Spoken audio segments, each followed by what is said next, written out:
Dios les bendiga. ¿Cuántos saben que Dios es bueno? Él es fiel, amén.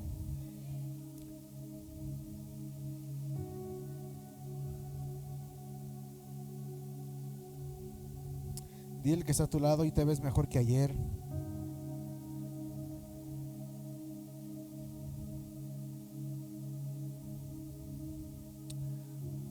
Hoy vamos a continuar con nuestro estudio de Juan.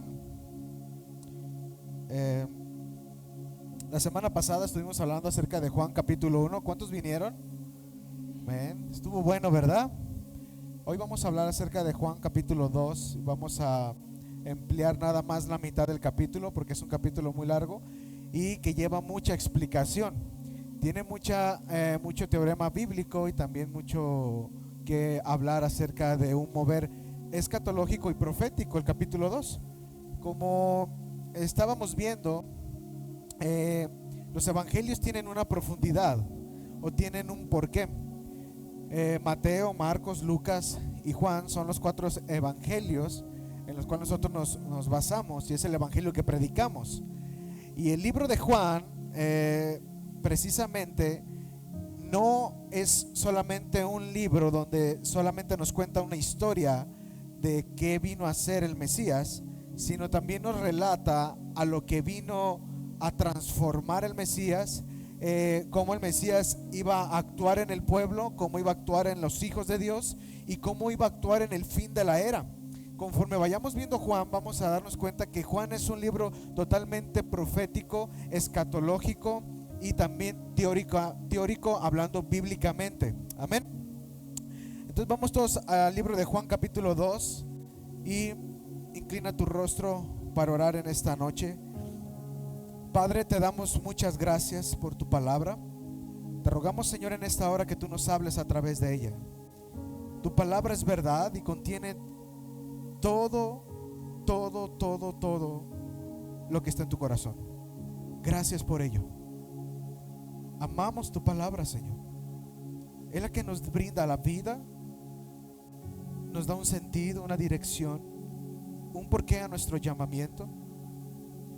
Y te rogamos, Señor, en esta hora que tú tomes tu lugar en esta tu casa, que tú nos hables a través de tu hermosa palabra y que sea como una semilla plantada en nuestro corazón y que pueda dar fruto en su tiempo. Bendito Cordero de Dios, te adoramos. Tú eres el único que merece la adoración. Bendigo a cada uno de mis hermanos que está en este lugar. Te ruego, Padre, que en esta hora tú abras, Señor, nuestros ojos, quites el velo de la carne para poder mirar la revelación de tu palabra con los ojos de Cristo. Que afines nuestros oídos para escuchar la voz del buen pastor y que estemos prestos al sonido del cielo. Cautiva nuestro espíritu, Padre, y llévalo a tu presencia en esta hora, y que tú nos enseñes y nos abras las escrituras como aquellos hombres que iban camino a Emaús. Todo esto te lo pido en el nombre poderoso de Cristo Jesús, y todos decimos amén. Cami, me vas a ayudar, ¿sale? ¿Tienes el micro? No, vente por él si quieres. Creo que es este. Vamos a leer Juan capítulo 2, versículo 1 hasta el versículo 11 en esta noche. Esta noche voy a enseñar mucho. No voy a predicar. La semana pasada sí enseñé, pero meto de repente la parte de la predicación. Pero hoy voy a enseñar bastante acerca de la manifestación que hizo el Señor Jesucristo en el capítulo 2 de Juan. Dice la palabra de Dios en el 1, dice al tercer día. Di conmigo, al tercer día. Queridos hermanos, todo este capítulo, todas las palabras tienen un porqué y tienen una relación en el Señor y tienen una relación en el pueblo. Así que tenemos que estar bien, como decimos aquí en Guadalajara, bien truchas. Amén. Al tercer día se hicieron unas bodas. Di conmigo, tercer día y bodas. Se hicieron unas bodas en Caná de Galilea y estaba allí la madre de Jesús. Versículo 2. Y fueron también invitados a las bodas Jesús y sus discípulos. Di conmigo, fueron invitados. Amén. Y faltando el vino, ¿qué faltó? La madre de Jesús le dijo, no tienen vino. Versículo 4. Jesús le dijo: ¿qué tienes conmigo, mujer? Aún no ha venido mi hora. Su madre dijo a los que servían: haced todo lo que os ¿qué? Y estaba allí 6 tinajas de piedra para agua, y conforme al rito de la purificación de los judíos, en cada una de las cuales cabían 2 o 3 cántaros. Jesús les dijo: llenad, di conmigo, llenad estas tinajas de agua. Y las llenaron ¿hasta dónde? Entonces les dijo: sacad ahora y llevadlo al maestresala. Y se lo ¿qué? Se lo llevaron. Cuando el maestresala probó el agua hecha vino, sin saber él de dónde era, aunque lo sabían los sirvientes que habían sacado el agua, llamó al esposo. Versículo 10. Y le dijo: todo hombre sirve primero el buen vino, y cuando ya han bebido mucho, entonces el inferior. Mas tú has reservado el buen vino hasta ahora.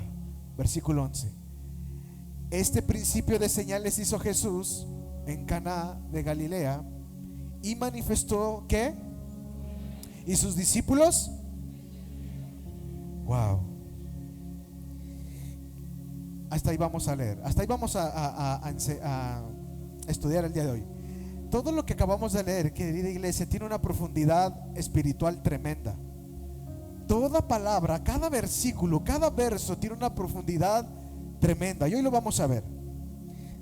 Empieza diciendo, vamos a Juan 2:1, vamos a regresarnos.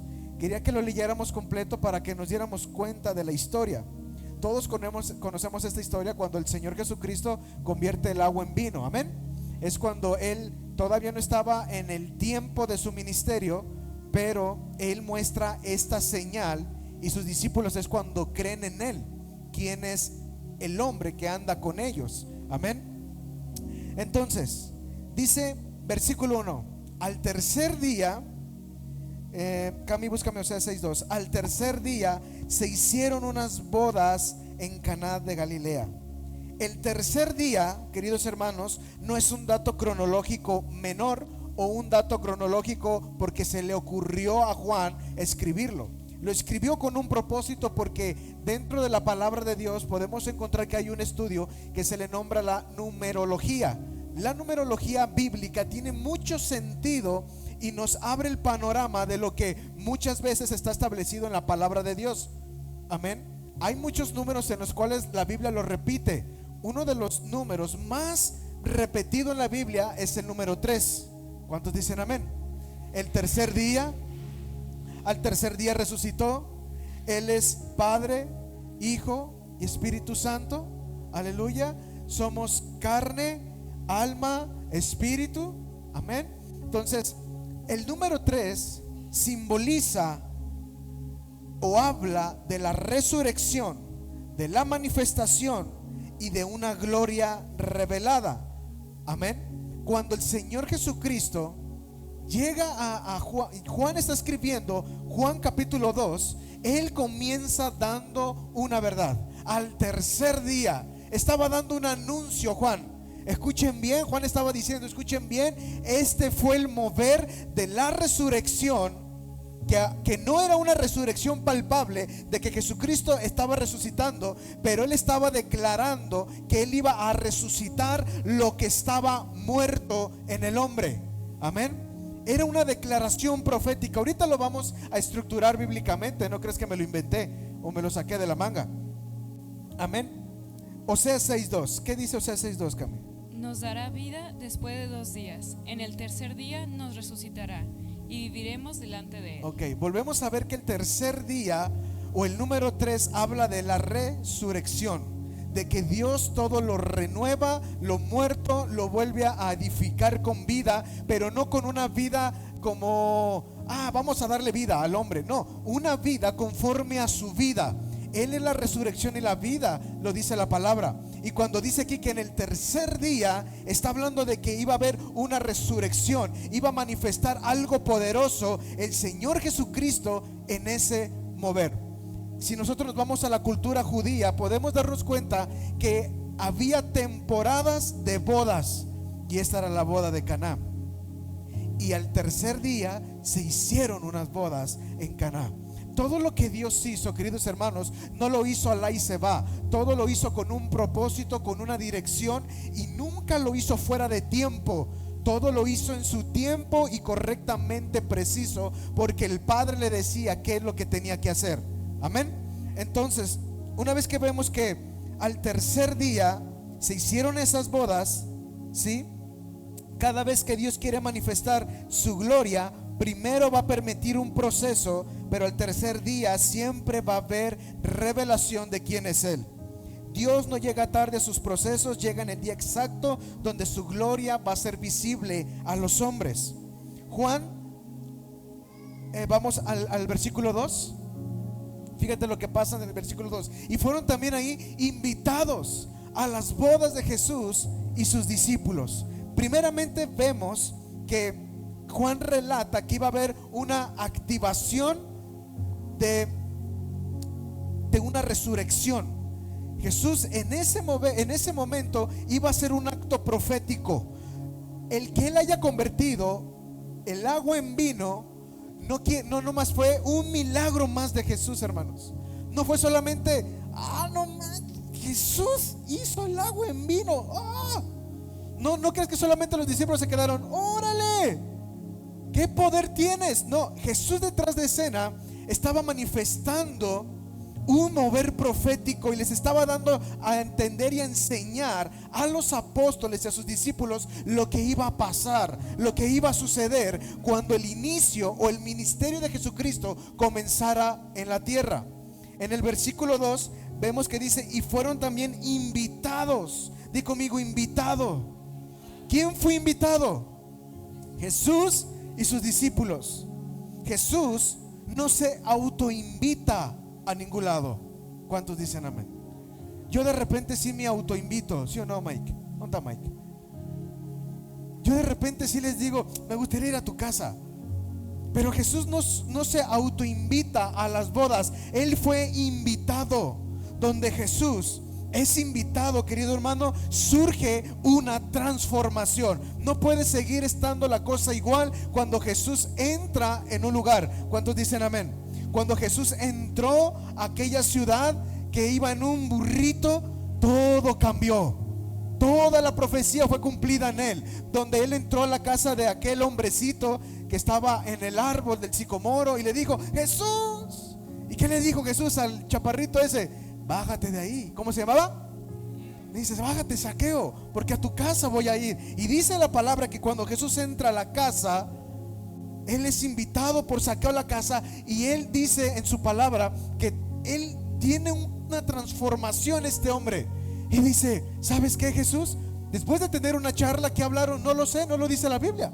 Solamente dice que lo invitó a su casa, y cuando estaban en la casa, Zaqueo dijo: Jesús, todo lo que he robado se lo voy a regresar a los pobres y te voy a seguir. ¿Sabes algo? Cuando Jesús es invitado, hay transformación.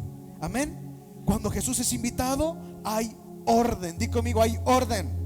Y cuando Jesús es invitado, hay una provisión sobrenatural en tu vida. Así que, ¿sabes algo? Cuando tú le dijiste al Señor Jesucristo: ven a mi vida, lo que estabas haciendo era que iba a venir una transformación. Ibas a morir a tu viejo yo, ibas a resucitar en tu nuevo yo en Cristo Jesús. Y en ese momento el Señor te iba a dar un orden, te iba a dar una ordenanza que era su palabra, y Él iba a proveer sobrenaturalmente ya todas tus cosas. Porque cuando no estábamos en Cristo, vivíamos en afanes. Amén. ¿Qué hemos de vestir? ¿Qué hemos de comer? Pero cuando conocimos a Cristo, dijimos: Señor, tú lo tienes todo, y si te tengo a ti, todo está resuelto. ¿Sabes algo? Entonces, cuando nosotros invitamos a Jesús, algo es transformado en el lugar. No basta, escucha bien esto, con tener religión. Aleluya. No basta con tener religión en la casa. Hay que invitar a Jesús al evento de tu casa. No solamente es vivir diciendo que soy cristiano, pero no profeso al carácter de Cristo dentro de mi casa. No profeso el amor de Cristo dentro de mi hogar. Cuando tú invitas a Jesús en tu casa, Jesús tuvo que haber hecho una transformación en tu hogar. Las cadenas tienen que ser rotas. Hay libertad. Aleluya. Algo sucede cuando Jesús es invitado a un hogar. Ahorita solamente te estoy dando la introducción de qué es lo que pasó, o qué es lo que Jesús estaba dando a entender. Hagan de cuenta, es como si Juan dijera: el tercer día. Está hablando de una resurrección. Y luego dice la palabra claramente que fue invitado Jesús. Jesús estaba diciendo: cuando me inviten a su corazón, algo va a suceder. Él estaba hablando proféticamente de lo que iba a suceder. En ese tiempo, quiero que entendamos algo, no estaba el ministerio de Jesucristo activo. Todavía no se cumplía el bautismo, todavía no era llevado al desierto, no, todavía no pasaba por eso. Aleluya. Y mira, una boda sin vino es una fiesta vacía. ¿Cuántos dicen amén? En la tradición judía, el vino en una boda es esencial. Ay, pastor, qué bueno que me dice, ya me cumpleaños. No, hermano, tú no eres judío. Aleluya. ¿O cuántos judíos tengo aquí? A ver, levanten la mano. Ya le bailaron pura agüita de Jamaica en sus fiestas. Pero en el tiempo de Jesucristo, el vino representaba en la familia algo importante. Aleluya. Y más en una boda. En la boda, el vino no solamente tenía que haber. ¿Cuántos vas a invitar? 30. Pues tráete 30 copitas de vino. No. En el tiempo en el tiempo de Jesucristo y en la cultura judía, el vino tenía que haber de sobra, porque eso era una manifestación de prosperidad. ¿Sí? Pero fíjate, una boda sin vino es una fiesta vacía, y una vida sin Jesús es una celebración sin gloria. Amén. Vamos al versículo 3 de Juan. Fíjate qué fue lo que pasó en este momento. Y faltando, ¿qué? ¿Qué faltó en la fiesta? Ok. La madre de Jesús le dijo, imagínate, ¿verdad? La mamá de Jesús: Jesús, manda, mamá, no hay vino. Y Jesús así como que: pues no es mi fiesta. El vino en la Biblia simboliza 4 cosas: gozo, pacto, espíritu y celebración. Y María discierne, Cami, búscame Joel 1:10. María discierne la necesidad antes que otros. Él va con Jesús y le dice: Jesús, no hay vino. ¿Sabes algo? Esta palabra es una palabra profética. María estaba teniendo un mover en el cual el Padre le estaba dando un discernimiento a María y le estaba diciendo a Jesús: Jesús, aquí falta gozo, pacto, espíritu y celebración. Se terminó el vino, Jesús. Se terminó, no hay. Y vamos a ver qué es lo que pasa. El primer problema que Jesús enfrenta en su ministerio no fue una enfermedad, no fueron demonios, fue la falta de vino. ¿Cuántos dicen amén? Fue su primer señal del Señor Jesucristo.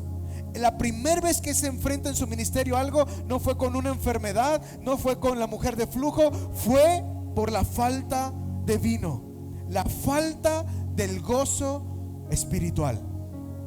Porque ¿sabes algo? En aquellos tiempos vivían bajo un pacto de ley. Los escribas y los fariseos cumplían la ley, cumplían la Torah, cumplían y puro cumplir. Y se jactaban de que ellos eran los meros chicocludos, como dicen aquí, los meros. Pero María le dice a Jesús: Jesús, falta el vino. Joel 1:10, ¿qué dice, Cami? El campo está asolado, se enlutó la tierra, porque el trigo fue destruido, se secó el mosto, se perdió el aceite. Otra vez vamos a leerlo y pónmelo allá atrás, ¿no, Junior? Joel 1:10, para que lo lea la iglesia. ¿Otra vez? El campo está asolado, se enlutó la tierra, porque el trigo fue destruido. Espérame hasta ahí. ¿El campo qué dice? Está asolado. Está asolado. No hay nada. Se enlutó la tierra. Y luego, ¿qué más dice Cami? Porque el trigo fue destruido, se secó el mosto. Se secó el mosto. ¿El mosto qué era? El vino, ¿verdad? Y luego dice, y se perdió El aceite. el aceite. Cuando se acaba el vino, queridos hermanos, no se acaba la boda, se acaba el gozo de la boda. Jesús estaba diciendo, María estaba teniendo un flachazo de revelación y estaba diciendo, oh, se acabó el vino. Mi hijo es aquel que va a traer el gozo del Espíritu. Mi hijo, Jesucristo, es el que va a traer ese gozo espiritual. Por eso ella voltea y le dice, Jesús, se acabó el vino en la boda. No dijo, Jesús, se acabó la boda, se acabó el vino. Y cuando se acaba el vino, no se termina la boda, pero sí se termina el gozo de la boda. Juan 2:4, vamos ahí. Fíjate cómo el Señor Jesucristo le dice algo a María. Jesús le dijo, ¿qué tienes conmigo, mujer? O sea, el Señor Jesucristo le dice, ¿y yo qué tengo que ver en este asunto? Aún no ha venido, ¿qué? Mi hora. La palabra hora en el original es jorá, que significa que no es minutos, sino es un momento profético establecido por Dios. En otras palabras, Jesucristo le estaba diciendo a su mamá, mamá, no ha llegado el momento en el que el Padre me dé luz verde para yo hacer algo. No puedo. Pero fíjate lo que sucede.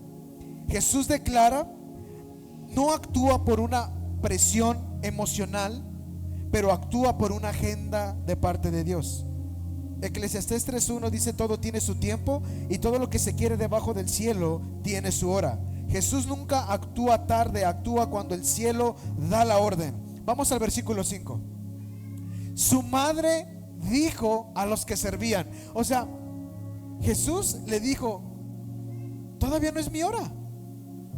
Pero la mamá de Jesús es la primera vez que vemos que esta mujer declara algo con autoridad. Y la mamá de Jesús se levanta y le dijo a los que servían, haced, di conmigo, haced todo lo que Él os dijere. Primero le dice a Jesús, Jesús, se acabó el vino. O sea, se va a acabar el gozo de la boda. Ahorita te voy a recapitular todo para que veas lo tremendo que está este pasaje. Y en eso Jesús le dice, todavía no es mi tiempo. Todavía no ha llegado mi tiempo. Pero en eso la mujer, su madre, le dice a los que servían, hey, quiero que hagan algo. Hagan todo lo que Él diga. Amén. Quiero que te pongas mucha atención en esto. Esta es la instrucción más poderosa de María en toda la Biblia. Milagros no se activan solamente con la fe, sino con una obediencia total. María lo que le estaba diciendo a los que servían era, obedézcanlo en todo lo que Él diga, háganlo tal cual y veremos resultados. Queridos hermanos, para que tú puedas ver la manifestación del Señor Jesucristo en tu vida, tienes que vivir una vida de obediencia total. Y entonces podrás ver que va a resucitar algo en tu vida. Vas a poder disfrutar del vino que va a segregar el Espíritu Santo en tu vida. Mira, búscame Deuteronomio, Cami, 28:1. Fíjate lo que dice esta palabra de Deuteronomio 28:1. ¿Lo tienes? Dale. Acontecerá que si oyeres atentamente la voz de Jehová tu Dios, para guardar y poner por obras todos sus mandamientos que yo te prescribo hoy, también Jehová tu Dios te exaltará sobre todas las naciones de la tierra. Aleluya. ¿Qué necesitamos? Guardar y poner por obra todos sus mandamientos. Amén.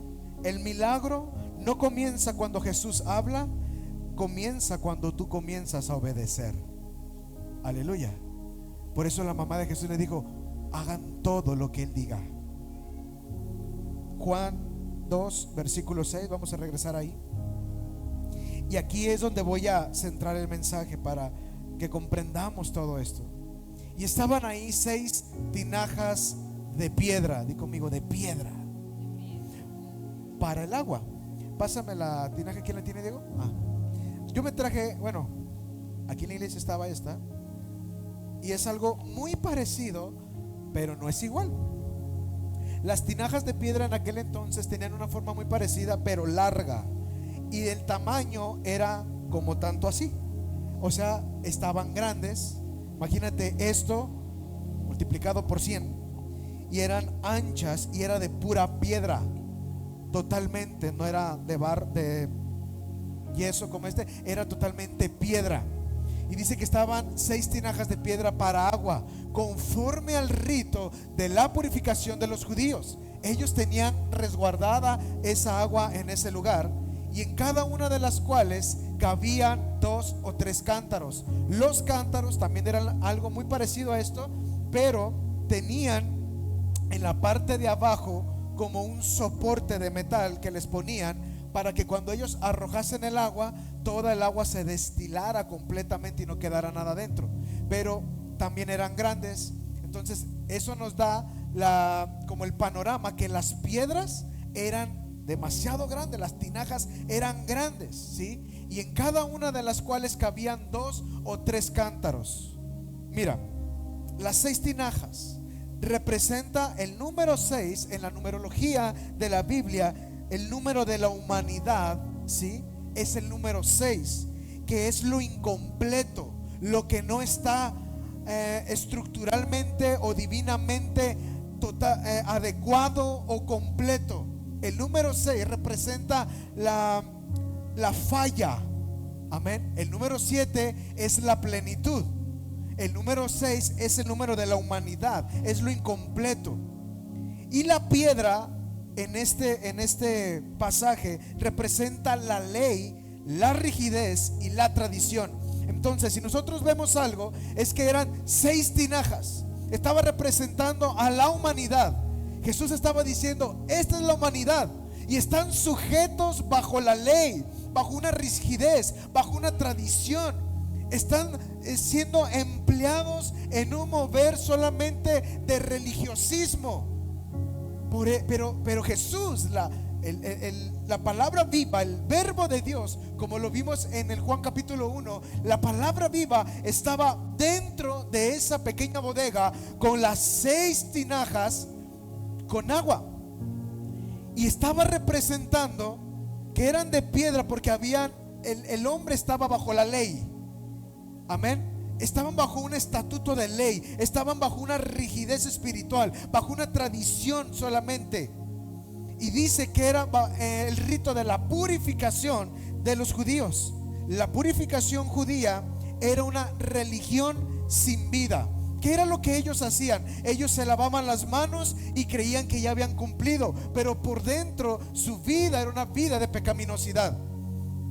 Amén. Jesucristo mismo le dijo a los escribas: hipócritas, son como sepulcros blanqueados, que por fuera pero por dentro hieden, porque hay muerte en su espíritu. El Señor Jesucristo llega a ese lugar, mira este acto profético y dice: wow, hoy les voy a hacer ver que yo soy aquel hombre, el Mesías. Por eso fue cuando los discípulos creyeron en Él, porque esto era una representación profética. Amén. Búscame 2 de Corintios 3:6, Cami.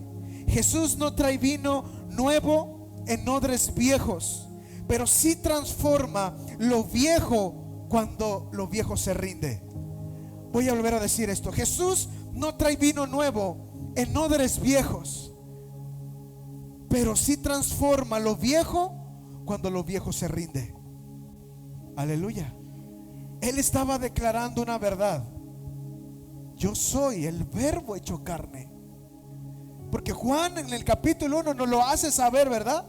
Él era el Verbo. Y ahora Juan está contemplando las bodas de Caná y él dice: wow, al tercer día viene un estado de restauración, de resurrección en el hombre. Los 6 cántaros representaban la humanidad, la pecaminosidad del hombre. La piedra simbolizaba la ley, la estructura con lo que los escribas y fariseos se regían. Y la purificación simplemente era una religión sin vida. Aleluya. Vamos a leer 2 Corintios 3:6. El cual asimismo nos hizo ministros competentes de un nuevo pacto, no de la letra, sino del Espíritu. No de la letra, sino ¿de qué? Del Espíritu. Nos hizo competentes de un nuevo pacto.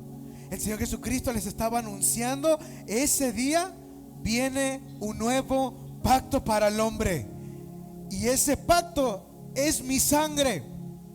Aleluya. Fíjate, ¿y qué termina diciendo? Porque la letra mata, mas el Espíritu vivifica. Porque la letra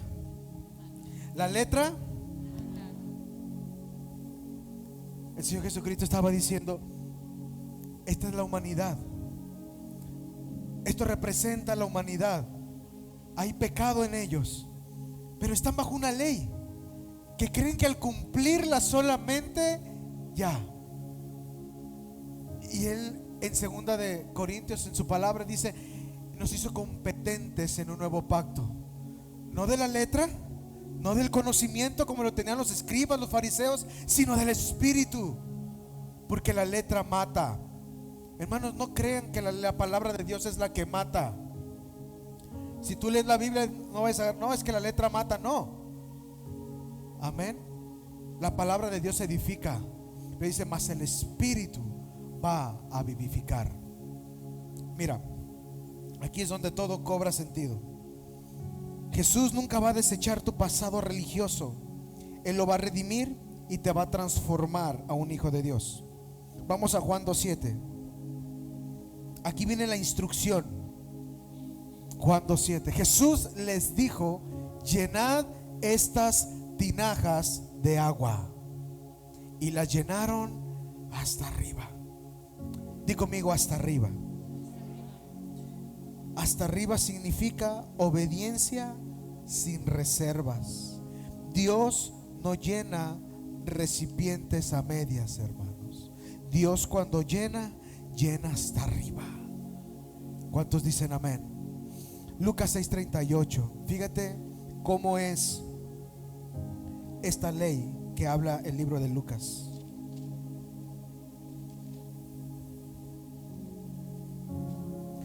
Lucas 6:38. Dad y se os dará, medida buena, apretada, remecida y rebosando darán en vuestro regazo, porque con la misma medida con que medís, os volverá a medir. Otra vez, cambió otra vez esa palabra. Dad y se os dará, medida buena, apretada, remecida y rebosando darán en vuestro regazo. Ok, hasta ahí. ¿Cómo es como da el Señor? ¿Medida qué? Medida y darán en vuestro regazo. Porque con la misma medida con que medís, os volverán a medir. Mira, Dios nunca va a transformar lo que tú le entregues a medias. Dios va a transformar lo que se rinda por completo.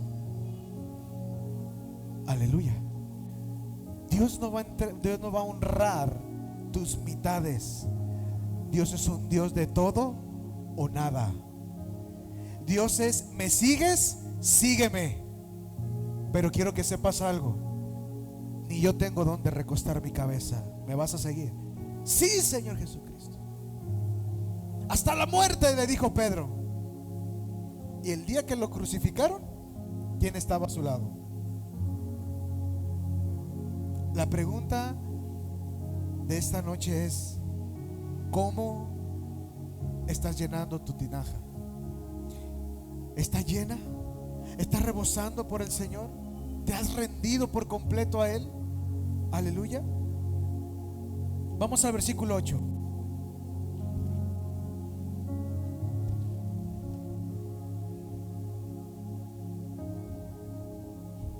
Juan 2:8. Entonces les dijo: sacad ahora y llevadlo al maestresala.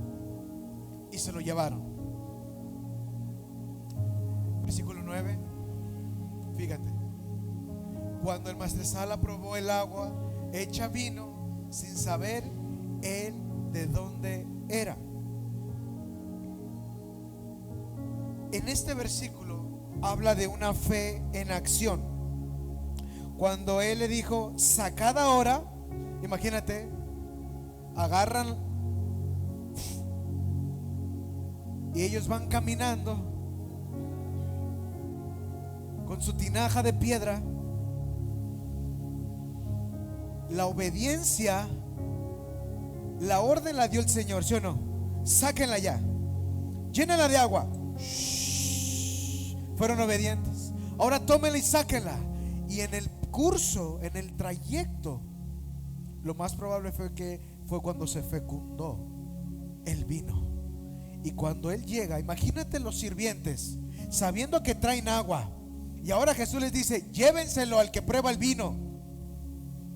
Es agua. Pero no dice la palabra que le dijeron: ¿el agua? Ellos se quedaron con la instrucción de María: obedézcanlo en todo lo que les diga. Y ellos caminaron y llegaron con el, pues, yo me imagino a los sirvientes: bueno, si me dicen que es agua, pues le voy a decir: pues ahí échenle la culpa a ellos. Y cuando llega, él lo prueba. Probó el agua hecha vino. Y fíjate, la fe, dice Hebreos 11, que es la certeza de lo que se espera, la convicción de lo que no vemos. Muchos quieren ver el vino antes de obedecer. Dios transforma todo después de tu obediencia. ¿Cuántos dicen amén? Dios va a transformar todo después de tu obediencia. Juan 2 del 9 al 10. Ya estamos por terminar esto, porque quiero condensarte toda la historia y que veas cuál fue el punto que quería darte. Ayúdame a leerlo, ¿no, Cami? El 9 y el 10.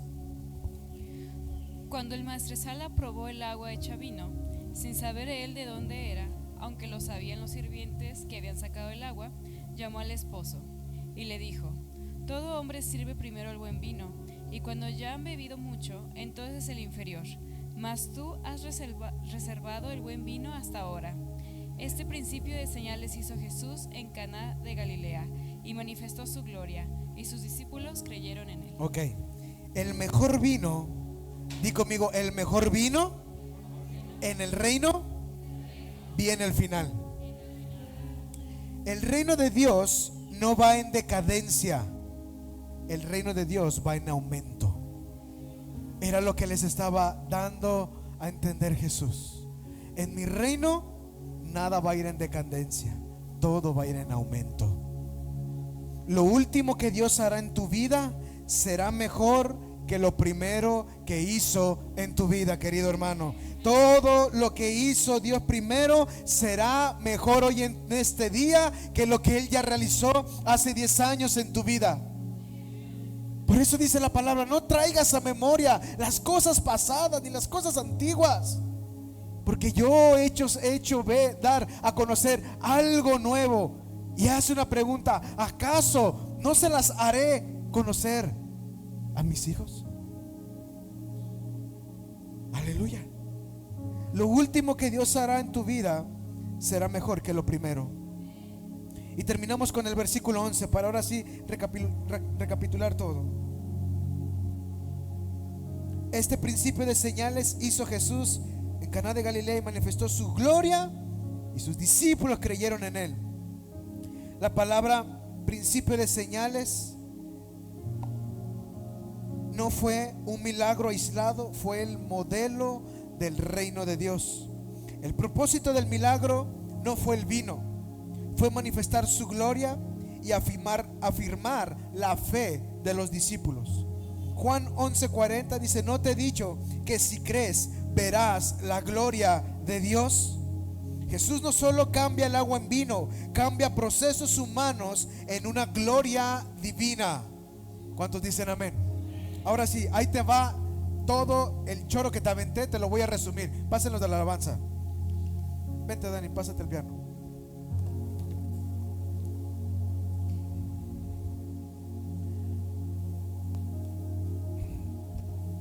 John, ponme Juan 2:1.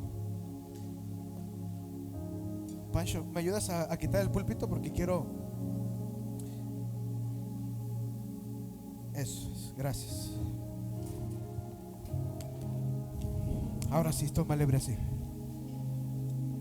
¿Qué fue lo que pasó y lo que quiso enseñarnos Juan en el capítulo 2?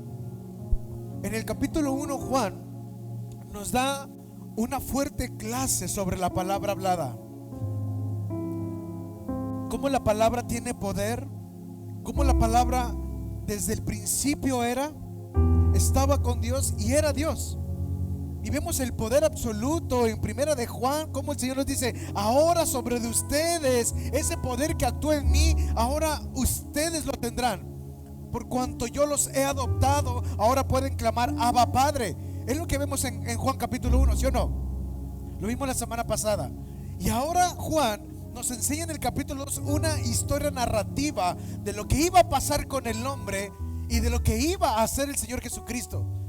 Dice: al tercer día, Él comienza dando una proclamación de resurrección. Juan dice: al tercer día viene un hombre que va a traer resurrección al hombre.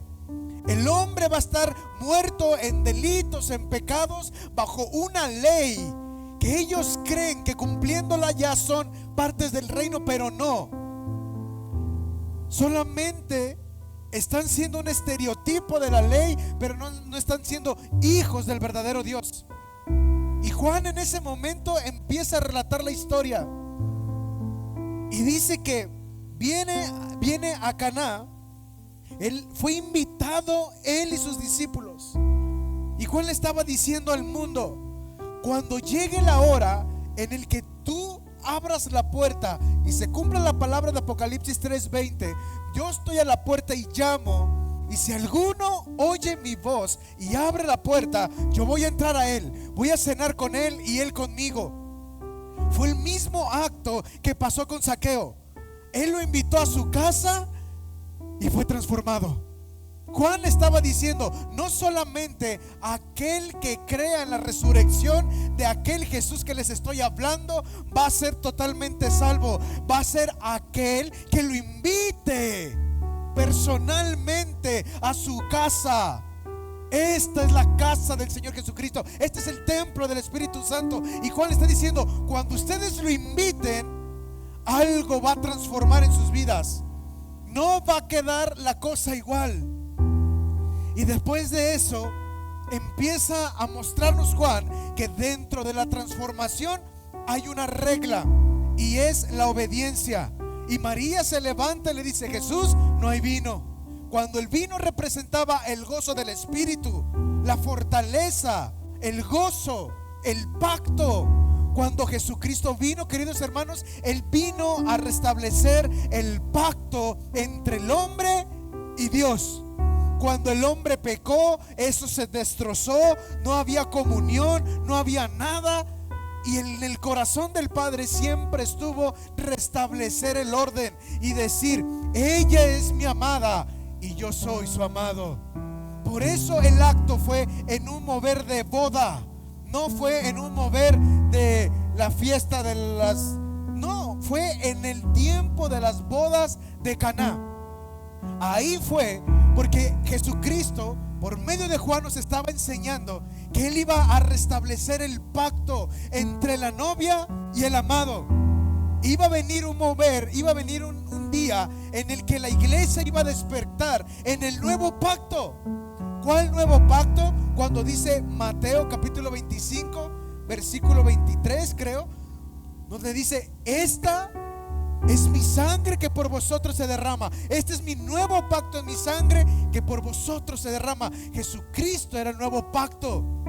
Y Él iba a restablecer la comunión para que aquel día, cuando nosotros resucitemos en gloria en Cristo Jesús, podemos estar en las bodas del Cordero. La representación de la boda de Canaán era Jesucristo mismo diciéndole a la humanidad: obedézcanme, ámenme, búsquenme, yo los voy a transformar. Los voy a tomar de las tinieblas a la luz admirable. Mirarán mi gloria, creerán en mí, y entonces todo lo que suceda en sus vidas será para bien. Y Juan en ese momento mira las seis vasijas, tinajas, perdón, de piedra. El número 6 representado como la humillación del hombre, la pecaminosidad del hombre. Y el Señor Jesucristo diciendo: yo los voy a tomar, yo los voy a llenar con el agua de vida eterna. Llénenlos hasta arriba. No me importa su carnalidad, no me importa su pecado. Yo, el Verbo hecho carne, capítulo 1, Juan diciendo: el Verbo hecho carne ahora nos va a dar un nuevo propósito. Va a romper nuestra carnalidad, porque anteriormente la ley era dura, hermanos. Para nosotros poder tener un acto, para nosotros tener la presencia, eran ritual tras ritual tras ritual. Pero llega el Señor Jesucristo y dice: ya basta. Yo soy el Cordero.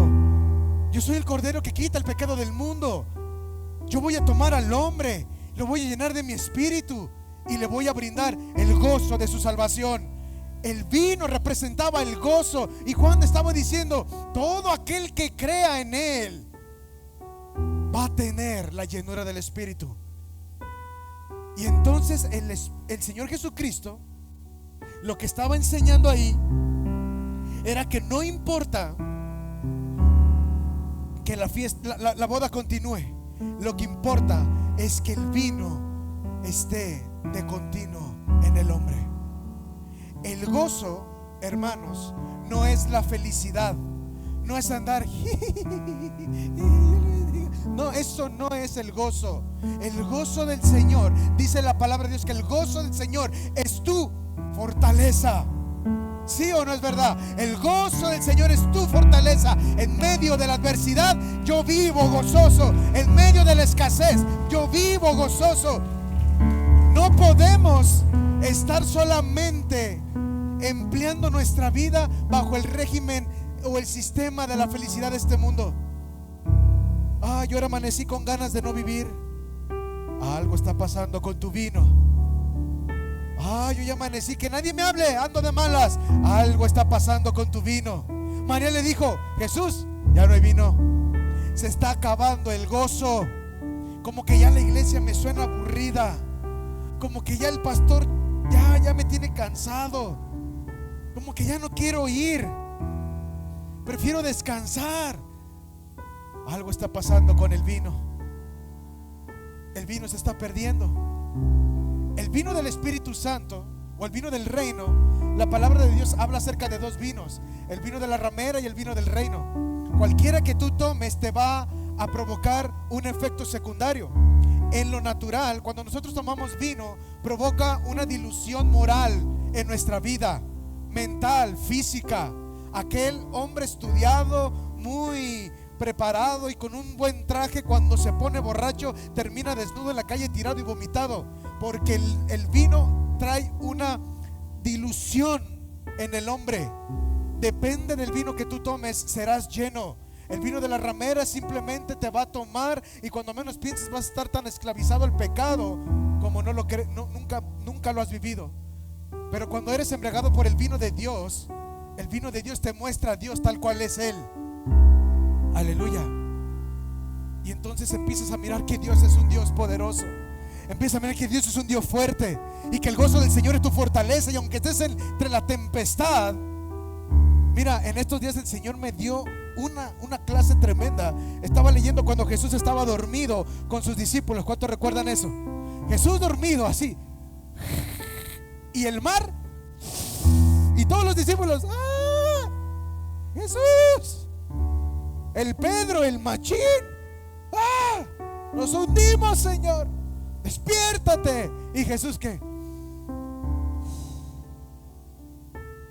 Dormido. Y luego después leí cuando Jesús les dice a sus discípulos: ayúdenme a orar.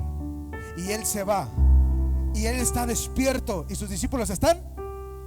Y Dios me decía: lo que al hombre lo despierta, a Dios lo duerme. Y lo que a Dios lo que al hombre, a ver, lo que a Dios despierta, al hombre lo duerme.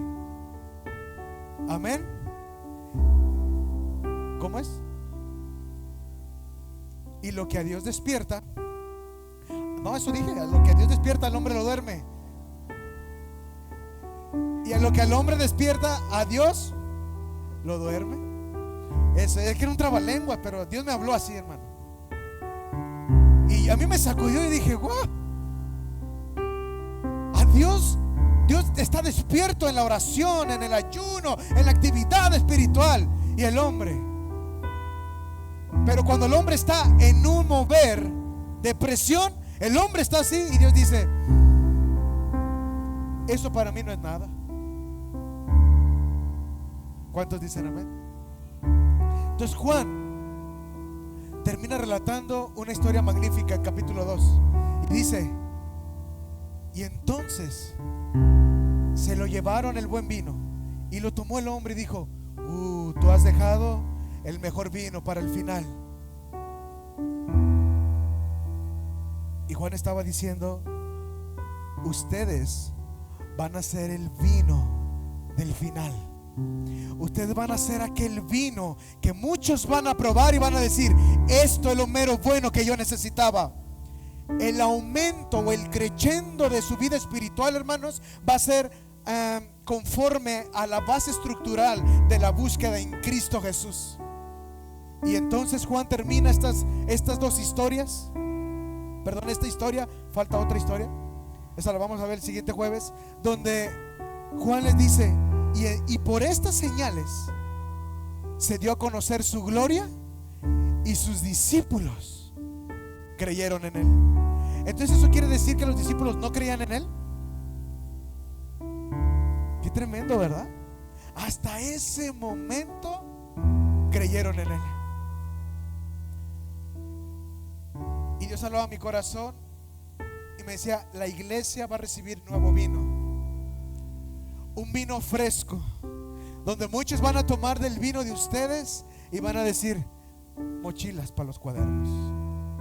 En otras palabras, saca, que yo también quiero de ese vino. Ponte de pie en esta noche. ¿Cuál es? ¿Está bien? Amén. Vamos, si en esta noche el Señor te habló, dile: Señor, gracias por tu palabra. Gracias por enseñarnos que a pesar de todo tú nos has escogido como piedras, pero nos pusiste en tus manos porque tú eres el alfarero y nos moldeaste y quieres depositar sobre nosotros tu espíritu y quieres depositar sobre nosotros tu vino. Gracias. Algún día, Señor, estaremos no en las bodas de Caná, estaremos en las bodas del Cordero. Y el pacto que tú restableciste en aquella cruz por perdón, por salvación, ahora lo mirarán nuestros ojos.